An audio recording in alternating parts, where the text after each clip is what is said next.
Yeah, I'm going to talk about how we do DNS observability, what our problems are at Meta, and why we do this. This is the agenda for today. First, I will introduce myself and, in general, what my team is doing.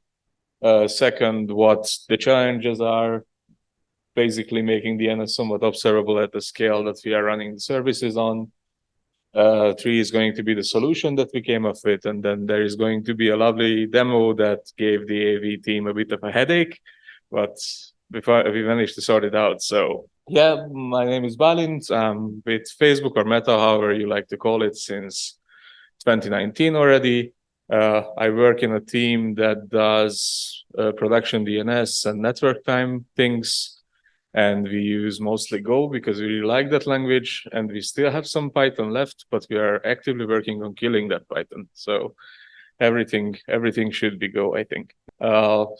Next is what do we think about DNS observability and why is it a problem? So yeah, the problem with DNS observability is that monitoring from the server side is quite easy.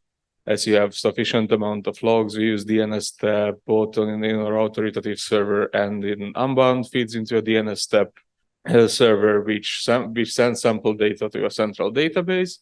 But getting this success query ratio, for example, from the clients is very difficult because for the clients, we don't have good visibility. And also it's very hard to detect if someone is doing something anomalous. What's interesting about us that we don't need to think about anyone doing anything malicious on purpose. They just might have shipped some code that started to do higher amount of DNS queries, and this can affect the production service for all other users as well. The primary SLOs of the team from the client side metrics are like latency and client query success ratio, and we will use the tool that I will introduce to actually get that. And detecting an offending host is hard on itself, but we can use our heavily sampled data from the server side. But actually figuring out what a host is actually doing on a process level is very, very hard. So the tool that we wrote is like giving a solution to this problem. Our solution is going to be, it's obviously written in Go because we like it a lot, and it also uses BPF. With BPF, we use BPF basically to capture every connection to DNS port, which is usually port 53, get the process ID, get the source port and the destination port, and then we use Golang code. Bit about the BPF code. It's compile once, run everywhere, so you don't have to rebuild the BPF code like you used to do in the old days with BCC. You can just package it into your binary and you can run the tool. It also uses fentry and fexit, which are the more performant current versions of kprobes. Kprobes are still there in fallback mode if you are running an older kernel, so that's not a problem. And as I said, the traffic is being captured in the kernel space, and like parsing of that data usually happens with the amazing MikeG DNS library that we also use in our authoritative DNS server. So we are not putting extra stress on the kernel space. The return struct is easy to parse, so that's good for us. And kprobes are still available. The Go code, as I said, we really like Go. It's a nice programming language. Easy to write nicer code in than, for example, C, in our opinion, and it's way easier to test as well. User space parsing of the DNS packets happens here. We also use Go packets library to actually capture the packets from the source and destination port that match the data that are returned by the BPF filter. Demo. So this is going to be the more interesting part of the presentation. In this presentation, there are going to be two actors. One of them is the bad guy who is going to try steal sensitive data from a host. There will be two hosts involved. I will tell on each slide which hosts are you seeing. And the other actor will be a DNS operator, a sysadmin, detecting something going very wrong, and then how he will be able to actually figure out what is happening in his system. So this is the attacker's machine. He will do something very funny in a moment. He launches a DNS steal server. This server is running in the background, ready to receive packets. He somehow managed to get access to a production system where he finds very, very important looking files in the directory. And he wants to get these files off the system without looking, without it being very obvious. So no uploading it to FTP or SFTP or anything else. So he, as you can see, he likes these files a lot. And he also likes bash a lot. So he wrote a very handy bash script to be able to get these files off the machine using DNS queries. That's why his other host is very useful, because it's a DNS server that if you send specific A record queries to, it will just dump the contents of the file to the disk. You run this shell script in the directory, you see normal DNS queries happening. So for you, it's nothing special. Next slide, please. The attacker has already finished getting all the files of the machine.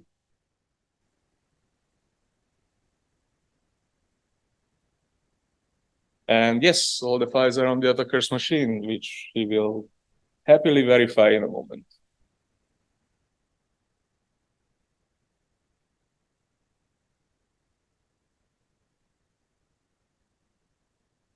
And the attacker also cannot type, because I was the attacker. You see the very sensitive employees CSV file is there. The very big file is actually indeed very big. We will eventually look at that. I think it's a couple of megabytes of plain text. This is just the secret file. So he successfully managed to get all the data of the machine. And since there was nothing very, very obvious about that, you probably wouldn't detect this. So what DNSWatch is able to do, it can run in multiple modes. It can run as an agent. The name of the solution is DNSWatch. It can run as an agent continuously on the machine and export counters to Prometheus. So the keys for those metrics are process name, query type, which are good. So you can see if certain process started to do a lot of queries suddenly, or how your clients behave on the machine. This is going to be the first slide. So you can see that dig started to do a lot of queries suddenly. That's the big jump on the Prometheus graph there. And DNSWatch also has a lot of other features that are not, when it's not being run as a daemon, but it's being run as a CLI utility, it can produce an output that just looks like dig, but is printing the DNS queries made by other applications. So this can be used to real-time monitor what the other processes DNS activity is. It also has a top-like view, so it can aggregate this data, and then you can look at it from a high level, like, okay, this process is doing the most DNS queries on my machine over time. This is the demonstration. Let's say the attacker has found a new set of files that he wanted to steal. We already got an alert about his previous attempt, so now we are running DNSWatch detailed on the host, and we are waiting for the attacker to do something. Yeah, and you can see that these queries are coming from certain process ID. Process name is ICNet, so it's dig. Since then, we added a feature to add the resolver IP as well, in which you would see that these queries all go to the same resolver as well. And of course, the question section looks a bit fishy. So you can see that there is a process doing something that it shouldn't be doing. Oh yeah, best thing, it's open source. You can go to next slide, please. The usual Facebook/DNS GitHub repo. Now it lives alongside our authoritative DNS server. There are more things that will eventually end up there. So we started with the DNS server, then we proceeded with this, and there are more things that are on the radar that we want to give to the community. So thanks to all these lovely people that I work with on the team or are somewhat involved with creating DNSWatch, because obviously it's not just me. And time for questions. Thank you, Balint. Hi, thank you so much. I'm Johan Stenstam from the Swedish Registry.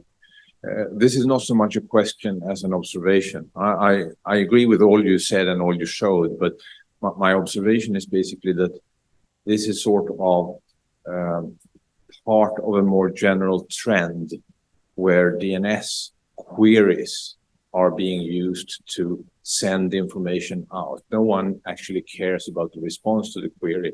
It's more a question of sending data through the queue name to some sort of outside where it's collected. Yes. So in your case, it's a question of distinct malicious activity, exfiltrating data from an organization, for instance. In other cases, we have oceans of for instance, tracking that was previously done through web cookies and stuff is now increasingly being done through DNS queries being sent out to external parties. It's all part of a trend, and it all signals a need for us as a community to actually take a harder look at the DNS query traffic. For the internal use cases I mentioned, like, this is not what we use DNSWatch primarily for. So we have an agent that collects samples, DNS activity, DNSWatch in the agent mode that logs these.